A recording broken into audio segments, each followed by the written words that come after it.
YouTuber मोहक मंगल ANI ने मुझ पर प्रेशर डाला कि अगर मैंने 50 लाख रुपए नहीं दिए तो मेरा चैनल डिलीटेड रहेगा। तो क्या आप सोच सकते हैं कि एक वीडियो फुटेज के लिए सब्सक्रिप्शन के बहाने आपसे कितना पैसा मांगा जा सकता है? एएनआई ने मुझ पर प्रेशर डाला कि अगर मैंने 50 लाख रुपए नहीं दिए तो मेरा चैनल डिलीटेड रहेगा। यूट्यूबर मोहक मंगल ने आरोप लगाया है कि न्यूज एजेंसी एएनआई ने उनके 9 सेकंड के वीडियो क्लिप के लिए उनसे पैसे मांगे हैं 30 से 40 लाख तक। अब इस कंपनी की तरफ से यूट्यूबर्स पर कॉपीराइट स्ट्राइक का प्रेशर डालकर पैसा वसूलने की कोशिश की जा रही है। तो कौन है ये कंपनी और क्या है इसका माइंडसेट? चलिए डिटेल में जानने की कोशिश करते हैं आज के इस वीडियो में। यूट्यूबर मोहक मंगल एएनआई ने मुझ पर प्रेशर डाला कि अगर मैंने 50 लाख रुपए नहीं दिए तो मेरा चैनल डिलीटेड रहेगा। यूट्यूबर मोहक मंगल ने आरोप लगाया है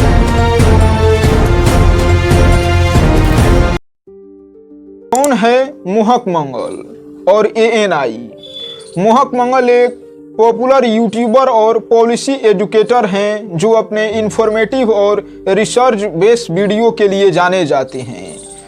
इसमें ANI Asian news international India की सबसे बड़ी न्यूज एजेंसी है जो TV, newspaper, digital platforms, mobile apps etcetera को न्यूज कंटेंट प्रोवाइड करती है।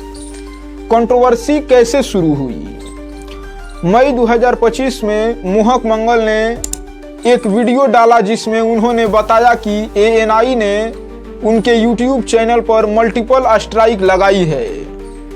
पहला स्ट्राइक कोलकाता रेप केस पर उनके वीडियो पर लगा जिसमें सिर्फ 11 सेकेंड एएनआई का फुटेज था, जबकि मोहक मंगल के वीडियो का साइज ड्यूरेशन 16 मिनट का था। उनके चैनल पर दूसरा स्ट्राइक ऑपरेशन सिंदूर पर उनके 38 मिनट के वीडियो पर लगा जिसमें सिर्फ 9 सेकेंड का डिफेंस मिनिस्टर राजनाथ सिंह का एएनआई फुटेज यूज हुआ था, जिससे आप समझ सकते हैं कि एजेंसी की माइंडसेट क्या है। एएनआई ने कॉपीराइट स्ट्राइक के बदले पैसा मांगने की बात किस तरह से की? एएनआई ने कॉपीराइट स्ट्राइक लगाने के बाद पैसा मांगने का प्रोसेस काफी एग्रेसिव और डायरेक्ट रहा, जैसे कि कई क्रिएटर्स ने अपने एक्सपीरियंस शेयर किया है। मोहक मंगल और दूसरे यूट्यूबर्स के केस में एएनआई ने पहले उनके वीडियोज पर कॉपीराइट स्ट्राइक लगाई, जैसे 11 सेकेंड या 9 सेकेंड के एएनआई फुटेज पर भी स्ट्राइक मिल गई। उसके बाद जब क्रिएटर्स ने एएनआई से कांटेक्ट किया कि स्ट्राइक कैसे हट सकती है या चैनल कैसे बचेगा, तो एएनआई ने एम्प्लॉइज ने उनसे लाखों रुपए की डिमांड की। मोहक के केस में एएनआई ने 45 से 50 लाख प्लस जीएसटी की डिमांड रखी और बोला कि हर कॉपीराइट स्ट्राइक पर 5 लाख पेनल्टी है। अगर सब्सक्रिप्शन चाहिए तो 1 साल के लिए 30 लाख दो और 2 साल के लिए 40 लाख देने पड़ेंगे। एएनआई के एक एम्प्लॉय ने कॉल रिकॉर्ड में बोला कि अगर ब्रेक डाउन कर दूं तो नेगोशिएशन नहीं हो पाएगी। चार्जेज 4 से 5 lakh per month for subscription, penalty अलग है। 8 वीडियोज हैं तो 8 में 5 से गुणा करेंगे यानी कि 40 लाख पेनल्टी, सब्सक्रिप्शन अलग है। अब आप बताओ, दूसरे क्रिएटर्स के केस में भी एएनआई ने 15 से 25 लाख तक की डिमांड की और जब तक पैसे नहीं दिए चैनल पर स्ट्राइक नहीं हटाई। कुछ क्रिएटर्स ने बताया कि एएनआई ने सेटलमेंट अमाउंट लेने के बाद ही स्ट्राइक वापस लिया और चैनल को रिस्टोर किया। एएनआई अप्रोच ये था कि हम रिवेन्यू क्लेम नहीं करते, हम स्ट्राइक लगाते हैं। अगर फुटेज चाहिए तो सब्सक्रिप्शन लो, नहीं तो चैनल पर स्ट्राइक रहेगी। या 2 स्ट्राइक नहीं भेजती, बाकी मल्टीपल स्ट्राइक एक साथ भेज कर क्रिएटर्स को यूट्यूब के 3 स्ट्राइक रूल के थ्रेट में डाल देती है, ताकि क्रिएटर के पास पैसा देने के अलावा कोई और ऑप्शन ही ना बचे। लेकिन मोहक मंगल के केस में एएनआई का डिमांड क्या था? मोहक मंगल कहते हैं कि जब उन्होंने एएनआई से बात किया तो एएनआई के एम्प्लॉइज ने 45 से 50 लाख प्लस जीएसटी की डिमांड की ताकि स्ट्राइक हटा दी जाए और चैनल डिलीट होने से बच जाए। ANI ने बोला कि हर कॉपीराइट स्ट्राइक पर 5 लाख पेनल्टी और अगर 2 साल का सब्सक्रिप्शन चाहिए तो 40 लाख और 1 साल का चाहिए तो 30 लाख देना पड़ेगा। ANI के एक ऑफिसर ने कहा, हम वीडियो का रिवेन्यू क्लेम नहीं करते, हम स्ट्राइक लगाते हैं, अगर आपको फुटेज चाहिए तो सब्सक्रिप्शन लेना पड़ेगा। जैसा कि आप समझ सकते हैं कि क्रिएटर्स के आसपास से कैसा जाल बुना जा रहा है। इसके बाद मोहक मंगल का रिएक्शन आता है। मोहक ने इस पूरे प्रोसेस को एक्सटॉर्शन बोला, यानी जबरदस्ती पैसा वसूली। उन्होंने अपनी वीडियो में बोला, this is not a copyright claim, this is a hostage negotiation. ANI through I would beg, I would not bow down.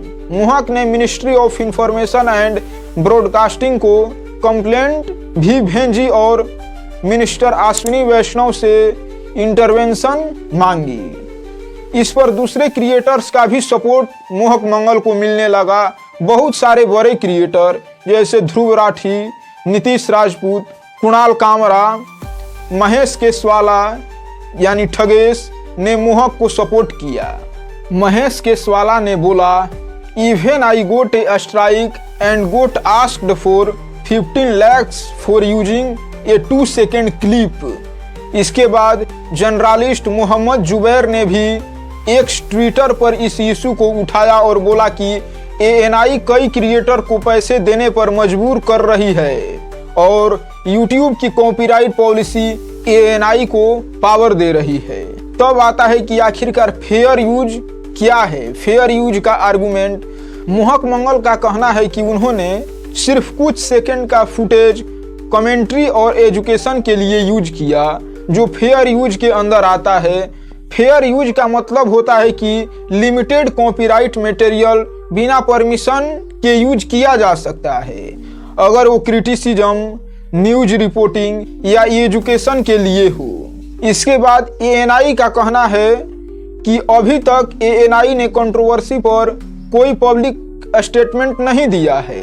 अब इसके बाद हो क्या सकता है, क्या हो सकता है। मोहक मंगल ने क्रिएटर्स से बोला है कि अगर उनके साथ भी ऐसा हुआ है तो एविडेंस के साथ मिनिस्ट्री को कांटेक्ट करें। ये कंट्रोवर्सी इंडिया के डिजिटल इकोसिस्टम के लिए एक बड़ी वार्निंग है, क्योंकि अगर ऐसे कॉपीराइट स्ट्राइक और एक्सटॉर्शन चली तो क्रिएटर का काम मुश्किल हो जाएगा।